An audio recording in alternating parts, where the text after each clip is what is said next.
ताकि आप हमारे पॉडकास्ट के बेस्ट हाइलाइट्स एंजॉय कर पाएं। इसलिए हमने अपने पॉडकास्ट को छोटी छोटी क्लिप्स में डिवाइड कर दिया है और वो क्लिप्स आपको मिलेंगी इस चैनल पर। तो जल्दी से हमारे क्लिप्स चैनल दिव्य अग्रवाल को भी सब्सक्राइब कर दो। सही बात है। मतलब पता ही नहीं चलता कि डायन साथ में रह रही होती है और कोई आइडिया भी नहीं लगता। बस एक रियल इंसिडेंट मेरे पास भी है ऐसा, और ये 2017 में हुआ था। हमारा एक सब्सक्राइबर है सहज सलूजा, उन्होंने भेजा था। उनके बड़े भाई के दोस्त के साथ ये हुआ था। तो जो बड़े भाई के दोस्त थे उनके पिताजी नहीं थे, तो इनके ऊपर काफ़ी जो जिम्मेवारी थी वो थी। बिलो पॉवर्टी लाइन से ये लोग बिलोंग करते थे और ऐसा था कि भाई सब कुछ बड़े भाई को ही करना है। तो जो सब्सक्राइबर के बड़े भाई हैं उनके दोस्त के साथ ये हुआ था। और चंडीगढ़ से दिल्ली आए थे, काफ़ी टाइम से जॉब के लिए अप्लाई कर रहे थे। बड़ी मुश्किल से दिल्ली में एक जॉब मिलती है इन्हें। जब ये आते हैं तो चलो एक खुशी का माहौल ये होता है कि जो एक्सपेक्टेड सैलरी थी वो 20-22 हज़ार थी और इन्हें 25 से 30 हज़ार की सैलरी मिल गई थी। सैलरी मिलने के बाद ये सबसे पहले अपनी मम्मी को फ़ोन करते हैं और बताते हैं कि मम्मी ऐसे ऐसे मुझे एक अच्छा पैकेज मिल गया, तो अब हमारे घर की जितनी भी आर्थिक स्थिति बिगड़ी हुई है वो ठीक हो जाएगी। कहीं ना कहीं से पापा देख रहे हैं, उन्होंने वो आशीर्वाद रखा है, इनके पापा थे नहीं। तो अब इनकी मम्मी बोलती है कि बेटा फिर अब क्या करना है। तो ये बोलता है कि मम्मी मैं सबसे पहले तो ये देखूंगा कि मैं चंडीगढ़ से दिल्ली अप डाउन कैसे करूंगा। तो बोलती है ये तो पॉसिबल है नहीं, क्योंकि डेली 4-4 5-5 घंटे जाना आना ये तो खैर पॉसिबल हो नहीं सकता। तो ये अपने जो सब्सक्राइबर के जो थे रिलेटिव मान सकते हैं एक तरीके से, सूरज नाम रख देते हैं कि सूरज उस कंपनी में जाते हैं और एचआर को बोलते हैं कि सर इतने सारे लोग यहाँ पे काम कर रहे हैं, तो ये लोग रह कैसे रहे हैं, मतलब आप लोग फ्लैट्स प्रोवाइड कर रहे हो। तो वो साफ मना कर देते कि हमारी तरफ से आपको सिर्फ जॉब मिलेगी, सैलरी मिलेगी, हो सकता है एक टाइम का मील मिल जाए, लेकिन इतनी एक्सपेक्टेशन आप मत रखिए कि हमारी तरफ से आपको फ्लैट अलॉट होंगे। बट आप एक काम कीजिए, जैसे नॉर्मली लोग जाते हैं मोहल्ले में पता करते हैं, आप भी पता करो, क्या पता आपको कोई ना कोई फ्लैट मिल जाए। तो ये और पूछता है कि यहाँ पे अगर इजीली फ्लैट मुझे चाहिए हो तो क्या पॉसिबिलिटीज हो सकती हैं। तो एचआर बताते हैं कि देखो भाई हर जगह का सीन यही होता है कि आप किसी प्रॉपर्टी डीलर के पास जाओगे, प्रॉपर्टी डीलर आपको कमीशन लेगा, फिर वो फ्लैट दे देगा। तो जो सूरज की एक्सपेक्टेशन थी वो एक्सपेक्टेशन थी यार मेरे को कोई ऐसा फ्लैट मिल जाए जहां पर ज्यादा मेहनत ना करनी पड़े, फुली फर्निश्ड मिल जाए, सेमी फर्निश्ड मिल जाए। अब ये चक्कर काटना शुरू करते हैं। 3 से 4 घंटे ये लोकेशन में दिल्ली में घूमता रहता है, घूमता रहता है, घूमता रहता है। इसे कोई भी ऐसी लोकेशन नहीं मिलती। रियल एस्टेट वालों की नजर बहुत तेज होती है, वो देख लेते हैं लड़का फ्लैट देख रहा, तो वो बस इसी इंतजार में होते हैं कि थक हार के कब हमारे पास आएगा और हम कब फ्लैट दिखाएंगे। लेकिन इसके साथ क्या होता है, जब शाम हो रही होती है, 6:30-7 बजते हैं, तो ये एक फ्लैट के सामने जाते हैं जो मुश्किल से 1-2 मंजिल का रहा होगा, और उस फ्लैट पे लिखा हुआ था जो टूलेट वगैरह होते हैं कि टॉयलेट ये लोग हायर कर रहे हैं ऑल। तो ये क्या करता है, नंबर देखते तो नंबर की विजिबिलिटी ज्यादा दिखती नहीं है कि मैं कॉल किसको मिलाऊं, मैं नॉक करके पूछ लेता हूँ। जब ये नॉक करते हैं तो देखते हैं कि इसकी उम्र 24-25 साल है और अंदर से एक लड़की आती है जिसकी उम्र 28 से 30 साल रही होगी। तो वो लड़की दिखने में अच्छी थी। तो इन्होंने बोला कि दीदी ऐसे ऐसे मुझे रूम चाहिए था। तो बोलती है कि भाई तू बिल्कुल सही जगह आ गया है, और मैं खुद इसे 20,000 रुपये में रेंट कर रही हूँ इस फ्लैट को, तो मुझे तो अच्छा लगेगा कि अगर एक पोर्शन मेरे पास है, दूसरा पोर्शन तू ले लियो, 10,000 मैं दे दूंगी, 10,000 तू दे दियो। तो ये खुश हो जाता है, बोलता है एक बार मुझे दिखा दो। देखने पे इसे तो खुशी होती है कि भाई मुझे सेमी फर्निश्ड जो है फ्लैट मिल गया। अब मुझे सिर्फ इतना करना है कि मेरे को कुछ बर्तन वगैरह लेके आने हैं, कुछ कपड़े तो मेरे पास है ही बैग भर के, मेरे को सिर्फ यहाँ पे सेटल हो जाना है। तो ये दीदी से बोलता है कि दीदी मैं कब से रह सकता हूँ। तो वो बोलती है कि देखो आप जब कैश दे दोगे वहीं से आप जो है अपना सेटल डाउन हो जाओ। तो ये सोचता है यार मैं क्या घर जाऊँ फिर वापिस आऊँ, 1-2 दिन में मेरी ज्वाइनिंग भी है, तो मैं एक काम करता हूँ रह ही लेता हूँ। तो ये पैसे देता है और मम्मी को फ़ोन करता है जाके घर में कि मम्मी मैंने ऐसे ऐसे जो है यहाँ पे फ्लैट ले लिया, और देखो मेरा बजट जो था 6,000 तक का था, लेकिन मुझे फ्लैट बहुत अच्छा लगा तो मैंने 10,000 रुपये का ले लिया है। तो मम्मी बोलती है कि तू तो है ही बेशरम, अपनी डिमांड्स के चक्कर में तू हमारी चीज़ें पूरी मत होने दियो। 25,000 है, 10,000 ये दे देगा, फिर 5-6 हज़ार तेरा खर्चा होगा, 2-3 हज़ार तेरा आने जाने का होगा। तो ये फिर भी कन्विंस कर लेता है अपनी मम्मी को। तो मम्मी बोलती है कि चल एक काम कर, वीडियो कॉल करके दिखा मुझे फ्लैट कैसा है। तो ये वीडियो कॉल करता है, तो छोटा भाई उठा के देता है, मम्मी को ज़्यादा फ़ोन चलाना आता नहीं था इनकी। तो जब ये फ़ोन उठाते तो दिखाते देखो मम्मी ये मेरे सामने देखो ये वाला जो है कबर्ड यहाँ पे ऐसे है, ये पहले से ही लगा हुआ है, और ये मशीन है, ये भी दीदी की मशीन है, और एकदम से घुमा के दिखाते सेल्फी कैमरा में ये दीदी है। तो इनकी मम्मी देखती है कि भाई सब कुछ तो दिख रहा है पर दीदी नहीं दिख रही है। उस टाइम पे जैसे एक कैमरा पे दिखाते हैं दीदी है, तो इसकी मम्मी बोलती है अच्छा सुन तू इतने काम कर, गेट पे कोई आया है, मैं तेरे से थोड़ी देर में बात करती हूँ फोन पे। तो जैसे ये कॉल कट करते हैं तो दीदी वहां पे बैठी होती है, बोलती है कि मम्मी ने देख लिया। तो बोलता है कि दीदी हाँ देख लिया मम्मी ने, और मम्मी तो ऐसी है 5 मिनट बात करती है, 2 मिनट बात करती है, ज्यादा इनको समझ में आता नहीं, मतलब की चीजें इन्होंने देख ली, उसके बाद तो क्या ही है, तो चलो दीदी मैं फ्रेश वगैरह हो जाता हूँ। ये दीदी अपने रूम में चली जाती है। इनकी मम्मी का फोन आता है दोबारा अप्रोक्सीमेटली 5-10 मिनट बाद कि बेटा मुझे एक बात बता कि तू इस लड़की से ज्यादा इन्वॉल्वमेंट तो नहीं रखने वाला ना। तो बोलता है मम्मी मैं तो यहाँ रहने के लिए आया हूँ, मुझे उनसे क्या मतलब, मुझे तो अपना रेंट पे करना है। तो इनकी मम्मी उस टाइम पर भी क्लियरली नहीं बोलती, ये बोलती कि देख बेटा हमारे यहाँ पे ना लड़कियों की बहुत इज्जत होती है, थोड़ा डिस्टेंस मेंटेन करके रखियो और कोशिश करियो ज्यादा इन्वॉल्वमेंट ना रखे, अपना खाना खा रह जो भी है, और जैसे जैसे मैं कॉल करूंगी तो मुझे सारे अपडेट तेरे से चाहिए कि क्या चल रहा है क्या नहीं चल रहा है। तो अगले दिन से इनकी ज्वाइनिंग थी। वो इन्हें पहले तो होल्ड मिला हुआ था कि अगर आप घर जाके सामान लेके आओगे तो 2-3 दिन से बाद में कर लेना, अगर आप सेटल डाउन हो जाते हो तो कल से आ जाओ, क्यों सैलरी मरवा रहे हो अपनी 1-2 दिन की भी। तो ये सुबह उठता है और ऑफिस चला जाता है। तो ऑफिस में इनकी मम्मी कॉल करती है, बोलती है कि क्या रहा। तो ये बताते हैं कि मम्मी बड़ा अजीब सा वाक्य हुआ कि जब मैं सुबह ऑफिस के लिए एकदम से उठा तो वो दीदी मेरे सामने खड़ी थी, उन्होंने बिना पूछे मेरे कमरे के अंदर एंट्री ले ली। तो मैंने भी उसको ये बोल के टाल दिया कि वाह दीदी कितना अच्छा शैम्पू लगाया आपने, कितनी फ्रेग्रेंस आ रही है, अब मैं रेडी होकर ऑफिस जा रहा हूँ तो मैं आपसे बाद में मिलता हूँ। तो वो जो दीदी थी वो बात बहुत कम करती थी इनसे। अब इसको पता तो था नहीं एक्चुअली में चल क्या रहा है। मम्मी भी नहीं बता रही थी कि क्या है। मम्मी नहीं बता सकती थी क्योंकि मम्मी ऑलरेडी किसी से कंसल्ट कर रही थी इस बारे में, और वो जो कंसल्टेशन था मैं पूरा आपको बाद में बताऊंगा कैसे कनेक्ट हो रहा है। तो मम्मी बोलती कि बेटा देखो एक काम करना, आज शाम को तुम्हारा क्या है, कुछ है प्लान। तो ये बताता है कि मम्मी आज तो ऐसा है कि सुबह सुबह दीदी मेरे को बोल रही थी कि शाम को हम एक फंक्शन में जाएंगे। अब इसकी मम्मी परेशान हो जाती कि यार ये किसके साथ रह रहा है, जो फीमेल एंटिटी दिख भी नहीं रही, कौन है कौन नहीं है। तो इसकी मम्मी बैकग्राउंड में एक पंडित जी से बात कर रही थी और उन पंडित ने बता दिया था कि आपके लड़के के साथ एक डायन रह रही है उस घर के अंदर, और वो घर भी एक छलावा है। ये घर है नहीं है, खंडर है, आपके लड़के को अभी कुछ भी पता नहीं चलेगा, लेकिन सीधा मम्मी को जो पंडित जी थे वो बता देते आपके लड़के को आज ये मार देगी जान से। अच्छा यहाँ तक पहुंच गई थी बात, सीधा बोल दिया कि ये बस किसी भी टाइम आपके लड़के को खत्म कर देगी, तो अपने लड़के को सब कुछ पहले से पता करके रखना कि हम उस डायन की नजरों से बचा के आपके लड़के को वापस लेके आएंगे। तो इसकी मम्मी से फोन करती है कि बेटा क्या सीन है आज, क्या बताते हैं कि मम्मी ऐसे ऐसे मेरे को दीदी के साथ एक शादी में जाना है। तो बोलती है इसकी मम्मी की एक काम करियो, घर में घुसने से पहले मुझे फोन करियो और फिर मैं बताऊंगी क्या करना है क्या नहीं करना, थोड़ा खाना वाना तू कैसे करेगा बात घुमा देती है कि अब तो बाहर खाना पड़ेगा तो तू दीदी के साथ मत खाइयो, बाहर खा लियो, ऐसा अच्छा नहीं लगता कि किसी और के ऊपर बोझ बनने वाली चीज ये वो हो। फिर ये पंडित जी से बात करती हैं तो पंडित जी बताते कि भाई ऐसा है, अगर वो किसी जगह लेके जा रही है दैट मीन्स वो शिकार करने वाली है। तो अपने बेटे को बोलना जिस भी शादी या फंक्शन में वो जाएगा वहां पर से आते टाइम वो उन दीदी के साथ ना आए, और वहां पे से आते टाइम हनुमान चालीसा का प्रयोग करे और कोशिश करे कि उन दीदी से डिस्टेंस मेंटेन करके रखे, और आप उससे कॉल पे कनेक्ट रहना जैसे ही वो शादी में पहुंचेगा। भाई शाम होती है तो इसकी मम्मी ने बोला था जब तू घर पे जाएगा तो कॉल करियो, इसके दिमाग से वो बात निकल गई।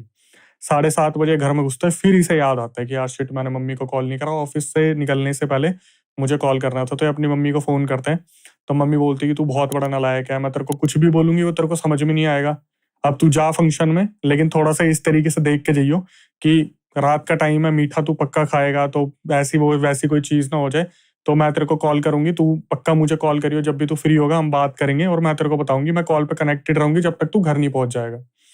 और ऐसी जगह से जब आते हैं तो बस इस चीज का ध्यान रखियो कि वो जो दीदी उन्होंने बाल ना खोल रखे हो, फ्रेग्रेंस ना लगा रखी हो, तो तू एक काम करियो अगर ऐसा कुछ होता है तो दीदी से डिस्टेंस मेंटेन करके चलियो, और हनुमान चालीसा फिर हम साथ में पढ़ते चलेंगे। अब ये लड़का पहुंचता है शादी में, ये देखता है यार दिल्ली की क्या शानदार मतलब शादी है, अपनी मम्मी को फोन करता है, मम्मी वीडियो कॉल पे दिखाता है, मम्मी देखो कितने सारे पकवान हैं, दूल्हा दुल्हन है और इतने सारे रिलेटिव है, और इसकी मम्मी देख रही होती है खाली एक पार्क में घूम रहा है। अच्छा हाँ, वहां पर कुछ भी नहीं है, घास वास भी नहीं कटी हुई, ये नॉर्मली वहां पे जा रहा है, जो लोग नहीं दिख रहे हो और भैया कैसे हो आप, मैं दीदी के साथ आया हूँ, दीदी देखो, कुछ भी नहीं है उस पार्क में, सब ब्लैंक है, पता नहीं कहाँ किस बंजर सी जमीन के ऊपर घूमने लग रहा है और इसे सब दिख रहा है छलावा।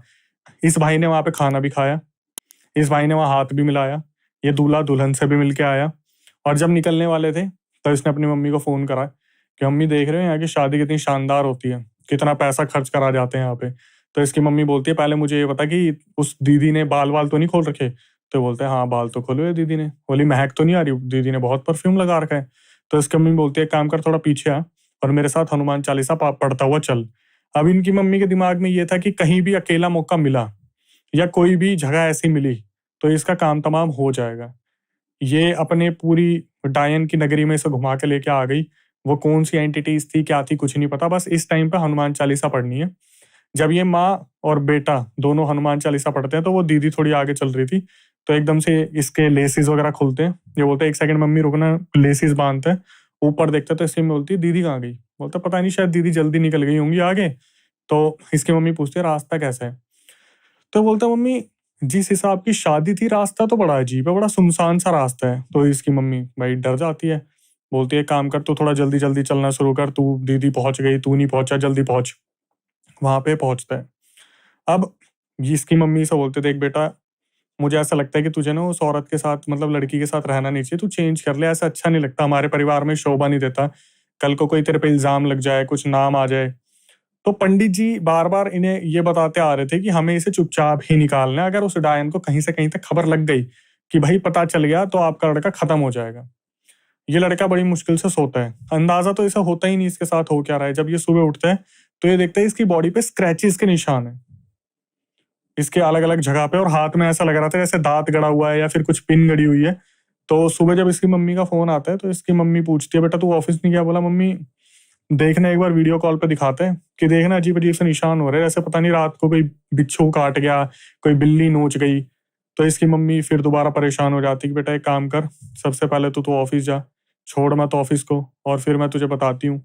तो जब ये पंडित जी से बात करती है इनकी मम्मी तो पंडित जी बोलते हैं भाई रात को अटेम्प्ट करा गया है, लेकिन जिस तरीके से हम अपना कवच बना के चल रहे हैं हनुमान चालीसा का तो आपका लड़का बच रहा है, लेकिन मान के चलो किसी भी दिन इसकी मौत हो सकती है। ये पंडित जी बोलते हैं कि जितना मुझे लग रहा है आज रात को ना ये इसका सारा खून पी जाएगी। तो डायन के अंदर ये शक्ति भी होती है जो थोड़ी पावरफुल डायन्स होती है कि अगर वो पैर को लिक करती है तो वहां से खून पीना शुरू कर देती है। ये एक प्रकार की पावर बोल सकते हैं। और पंडित जी को जितना लग रहा था ऐसा ही कुछ होने वाला था। तो मम्मी बोलती है कि जैसे ही बेटा तू घर जाएगा ना एक बार मेरे से बात करियो और मैं डॉक्टर से पता करती हूँ कि ऐसा क्यों हुआ है। तो जब ये ऑफिस से घर वापस आता है तो मम्मी बोलती है कि ओए फटाफट से कॉल उठा, जितना जल्दी हो सकता है भाई से मैसेज ड्रॉप करवाती है। तो ये कॉल उठाते क्या हुआ मम्मी? तो बोलती है डॉक्टर से मेरी बात हुई थी, फटाफट से अपना हाथ दिखा जहाँ पे डॉट लगा हुआ था, वहां डॉट लगा हुआ था वहां पे। बोलती है इसको खोल फटाफट बैंडेज को और जितनी जल्दी हो सके प्रेस करके खून निकाल, दिखा मेरे को ब्लैक ब्लड तो नहीं आ रहा कि इन्फेक्शन हो गया है। उसकी ड्रॉप दिखा। तो ड्रॉप दिखाते तो उसकी एक ड्रॉप जमीन पे गिरती है। अब ये भी पंडित जी ने ही बताया था कि आज खून पीने वाली है तो खून का कुछ हिस्सा उसको डायन को आपको देना पड़ेगा बलि के रूप में, अगर हमें दिन बढ़ानी है तो। अब ये दिन बढ़ा रहे हैं और अगर हमने, पंडित जी ने ये भी बोला था अगर हमने ये चीज बता दिया कि तू एक डायन के साथ रह रहा है उसी टाइम आपका लड़का खत्म हो जाएगा, क्योंकि डायन की पूरी पूरी नजर है। अगर आप ये सोच रहे हो ऑफिस से बुला लोगे तो वो डायन चल के पीछे पीछे आ जाएगी। तो इसे हमें कैसे भी निकालना है और इस हिसाब से निकालना है कि डायन को आपके बेटे की जगह हम किसी चीज की बलि दे दें। तो जैसे ही वो ब्लड ड्रॉप गिरता है ना तो ये लड़का चिल्लाने लगता है मम्मी आपका दिमाग खराब हो गया, ऐसे कौन सा डॉक्टर चेक करते हैं? इसकी मम्मी बोलती है एक काम कर फटाफट से ना जाके तू इसे साफ कर दे। ये जाता है वॉशरूम में, वहां से एक पोचा उठाता है, वापिस आता है, तब तक देखता है दीदी नीचे बैठी हुई है, बाल खुले हुए हैं और वो जो ड्रॉप था ब्लड का वो गायब हो चुका है। तो ये दीदी को बोलता है अरे दीदी चलो आपने साफ कर दिया, मेरे को मम्मी बोल रही थी साफ करने के लिए। एक्चुअली में क्या हुआ था आपको पता है, वो उस ब्लड ड्रॉप को चाट गई थी। ये होने के बाद जो सब्सक्राइबर था उसको उसकी मम्मी बोलती है कि बेटा ऐसा है कि कल का क्या दिन है? तो बोलता है मम्मी सैटरडे संडे है, कल परसों तो छुट्टी है। तो इसकी मम्मी बोलती है कि एक काम करना, कल मैं तेरे को बताऊंगी कुछ चीजें ना, मेरे को ऐसा लग रहा है कि पूजा पाठ करने की जरूरत है। तो एक काम करेंगे, जो जो चीजें बताऊंगी वो लेके आना, और सुबह मैं ना किसी को भेज भी रही हूँ तेरे पास, तो मैं कॉल करके बताऊंगी, वो सामान भी तू भिजवा देना। थोड़ा सा ना हमारे घर में पूजा पाठ करवा रहे हैं और रिश्तेदारों को भी बुला रखा है। अब इसका ध्यान इन सब चीजों पर बिल्कुल नहीं जा रहा होता जो चीजें आसपास चल रही होती हैं। तो अगले दिन वो जो पंडित जी थे उन्होंने अपने एक चेले को भेज दिया था पंजाब से दिल्ली। वो सुबह निकला, दोपहर तक पहुंचा। तो इनकी मम्मी ने बोला बेटा एक काम करना, जितना भी तेरे कपड़े वगैरह है ना जो धुले नहीं है, अप्रोक्सीमेटली सारे ही कपड़े धुले नहीं थे, बोला कि जितने भी कपड़े हैं उनको पकड़ा देना और पकड़ा के तुम दे दो, वो धुलवा वुलवा के मैं कल तक तुम्हारे पास भिजवा दूंगी। तो भी इसके दिमाग में यही चीजें आ रही यार, ये कपड़े तो मैं भी धो सकता हूँ, क्यों मैं मम्मी को दूं। तो इसकी मम्मी बोलती है कि मतलब तेरे पापा नहीं है तो तू मेरी बात नहीं मानेगा ना, मेरी तो क्यों सुनेगा तू, अब तो तू बड़ा हो गया है। वही ब्लैकमेल कर करके बोलते कि 2 बजे दोपहर में वो जो आने वाला है गुरुजी का चेला, उसे तू कपड़े वपड़े दे दियो। अब इसके दिमाग में होता है कि मम्मी तो बताएगी नहीं, लेकिन उस चेले से मैं सब कुछ पूछ लूंगा। भाई ये कपड़े सारा सामान लेके जाता है, जो जो इसके बिलोंगिंग्स थे वहां पर, कि जूते धुलवा ले, सॉक्स वॉक्स धुलवा ले, ये वहां पे लेके जाता है। तो वहां पे चेला खड़ा था, एक कोई परचून की दुकान थी राजवीर की। वहां पर जाने के बाद ये बोलता है भाई मेरे को सच सच बताओ चल क्या रहा है। वो इंसान क्या करता है, सारा सामान लपेटता है, पोटली में बांधता है, पीछे टांगता है, बोलता है अपनी मम्मी से पूछ लेना, मुझे नहीं पता, मुझे तो ऐसे ही भेज रखा। और वो बाइक स्टार्ट करके वहां से निकल जाते हैं। अभी इनकी मम्मी का फोन आता है कि ऐसा है, पूजा वूजा की बात चल रही है, और सारे बोल रहे हैं कि कितना टाइम हो गया उसको गए हुए, पूरा हफ्ता हो गया, उसे बुलाओ घर पे, सैटरडे संडे की छुट्टी है, वो वहां पे करेगा क्या। तो इनकी मम्मी बोलती है काम कर, पूजा के लिए ना कुछ सामान ले ले, एक काम कर उधर से लौंग, इलायची, राई के दाने और एक कोकोनट वगैरह उठा ले, ऐसे ऐसे। तो इसके दिमाग में थोड़ा सा होता है यार मम्मी क्या करवा रही है मुझसे, कि बार बार ऐसी ऐसी चीजें, जो भी 2-3 दिन से चीजें चल रही है बड़ी अजीब सी चल रही है, समझ में नहीं आ रहा। तो इसकी मम्मी फिर वही कि जितना बोला उतना कर लेना, अगर रिलेटिव्स बोल रहे हैं कि तेरे हाथों सामान मंगवाना है तो तेरे लिए तो पूजा हो रही है, तेरी अच्छी जिंदगी के लिए पूजा हो रही है, तो तेरे को क्या दिक्कत हो रही है। ये बोलता है ठीक है। तो इसकी मम्मी बोलती है काम करियो, सारा सामान जब ले लेना तो हम तेरे लिए कैब बुक कर देंगे, कैब में बैठ के फटाफट तू घर आ जा, देख सारे रिलेटिव पीछे से बोल रहे हैं। तो उधर बोल तो कोई नहीं रहा होता, तो बोलते कि कौन बोल रहे हैं, अबे वो बोलते कि सारे खाना खाएंगे, तेरे से एक एक करके बात करेंगे, कैब वहां आ रही है, कैब पकड़ और फटाफट से, कैब आ रही है, कैब फटाफट से पकड़ के अपने वापिस आ जाइयो। तो बोलते हैं ठीक है। ये वहां से जो भी सामान होता है पूजा पाठ का उठा लेता है अपने पास। अब जैसे ही ये घर पहुंचते हैं तो इसकी मम्मी बोलती है कि फोन करके घर आ गया, बोलता है हाँ मम्मी आ गया, लेकिन आपका रवैया मुझे समझ में नहीं आ रहा कि अगर मैं आज निकलूंगा, मैं शाम को आऊंगा, एक दिन रुक के फिर मेरे को कल शाम को निकलना पड़ेगा, तो मैं क्या ऑफिस में क्या बोलूंगा अगर मैं लेट हो गया तो। मम्मी बोलती है कि तेरे को तेरे पापा की सौगंध है, जितना बोल रही उतना कर ले, मैं रिलेटिव्स के सामने नाक नहीं कटवा सकती, वैसे ही हमें बहुत कम लोग पूछते हैं तेरे पापा के जाने के बाद। तो एक काम कर, ये रिलेटिव्स हैं, ये बोल रहे कि चिकन खाना है, तो चंडीगढ़ वाले तो लोग खाते हैं चिकन वगैरह, पंजाब चंडीगढ़ के जो लोग होते हैं, तो एक काम कर 1 किलो चिकन लेके आ जाए। ये बोलता है अभी आपने मेरे से पूजा का सामान मंगवाया, अभी आप मेरे को बोले चिकन लेके आ।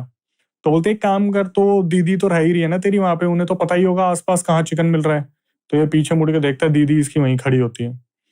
मम्मी बोलती है काम कर, इनसे बोल दे 1-2 किलो चिकन लेके आ जाएंगे आसपास से। तो ये बोलता है मम्मी दीदी बहुत जिद कर रही है, आप चिकन ले आओ ना, चिकन बनना है। तो उस फीमेल के भी दिमाग में नहीं होता क्या क्या चल रहा है इनका पूरा प्रोसेस।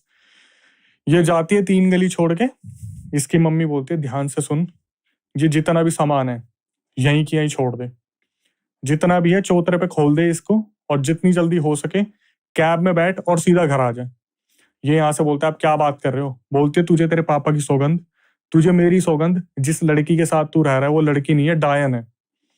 अब इस बात को जैसे ही ये बंदे को पता चलता है, सूरज को इसके पैरों तले जमीन खिसक जाती है।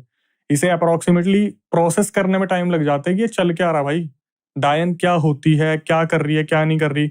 इसकी मम्मी बोलती है तेरे पास गिनती के 3 मिनट है, अगर तू अभी नहीं निकला तो ये मान ले आज तू मरेगा, और मैं तुझे खो नहीं सकती, क्योंकि तेरे पापा के अलावा हमारे पास तू ही है, और तेरा छोटा भाई भी जानता है।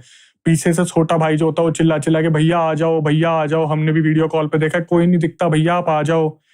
ये बंदा सामान वहां बिखेरता है, बाहर निकलता है। इसे बस इतना याद था कि इसने अपनी दीदी से चिकन मंगवाया था जो घर के बाहर है।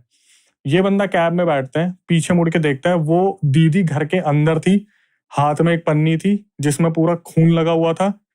वो चिकन को, पूरे फ्लैश को इसके सामने रगड़ रगड़ के खा रही थी, सामान को देख रही थी, बिखेर रही थी, और जो चिल्ला के एकदम से पड़ती है।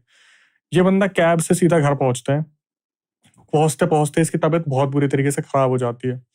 वो पंडित जी पूछते हैं कि हाँ भाई कैसा रहा, डायन के साथ रह के आया तू। तो तभी पंडित जी को एहसास होता है कि डायन ने इसे अभी छोड़ा नहीं है। वहां पर जो चेले थे पंडित जी, वो बोलते हैं भाई उसकी प्रेजेंस अभी भी यही है, एक काम करो फटाफट से सामग्री लेके आओ, जितनी जल्दी हो सकता है सामग्री लेके आते। तब तक वो जो लड़का था सूरज, उसकी हालत बहुत ज्यादा खराब होनी शुरू हो जाती है। वो अलग तरीके से, जैसे होता है ना पोजेशन टाइप की, मतलब लेटे लेटे बहुत दिमाग खराब हो रहा है, फ्रस्ट्रेशन, इरिटेशन, कि मम्मी बेचैनी हो रही है।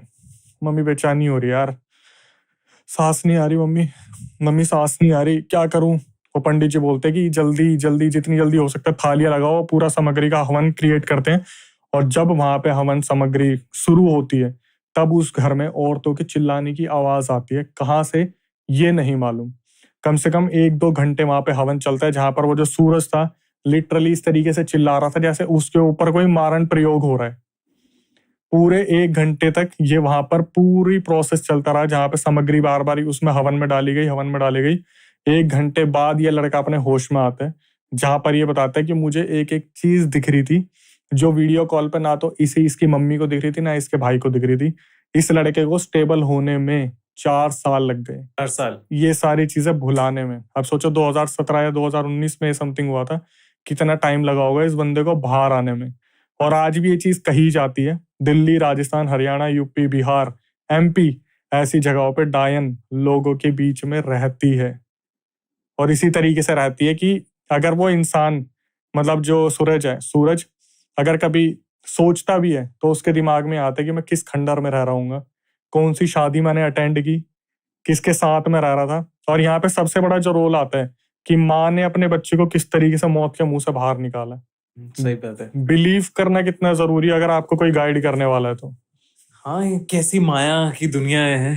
आपको पता है मध्य प्रदेश में आज भी, मैंने ये सुना था 2011 में अपने कजन से, कि मध्य प्रदेश में आज भी ऐसा एक पुल है जहां पे आप गाड़ी को लेके जाओगे ना, आपको लगेगा सामने कि आप किसी ब्रिज को क्रॉस कर रहे हो, लेकिन आपकी गाड़ी सीधा नहर में जाएगी वहां पे। यस, वहां पर क्या हुआ था, दुल्हन पहली बार जब गाड़ी में जा रही थी तो वहां पर कोई डायन गुजरी थी या चुड़ैल गुजरी थी। वो इस तरीके से इल्यूजन क्रिएट करती है कि उसे वो जो सुहाग वाली औरत होती है, जो नया एक पूरा जोड़ा होता है, औरत जब वहां से गुजरती है, कोई शादीशुदा औरत वहां से गुजरती है, तो वो गाड़ी जो है कभी भी उस ब्रिज पे नहीं जाती। ज्यादातर वहां एक्सीडेंट इसी हिसाब से होते हैं। मैंने सुना था 2011 में।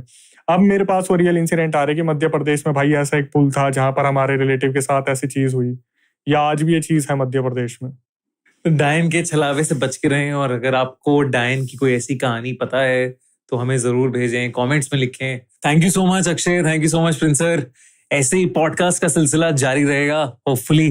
तो ऑडियंस को बोल देते हैं एक बार कि ऐसे ही देखते रहें और अपने मतलब डिमांड्स बताएं कमेंट्स में। कमेंट सेक्शन को भर दे और ये बता दे कि और कौन कौन से टॉपिक्स के ऊपर इस तरह के एक्सक्लूसिव पॉडकास्ट चाहिए। जल्द मिलेंगे।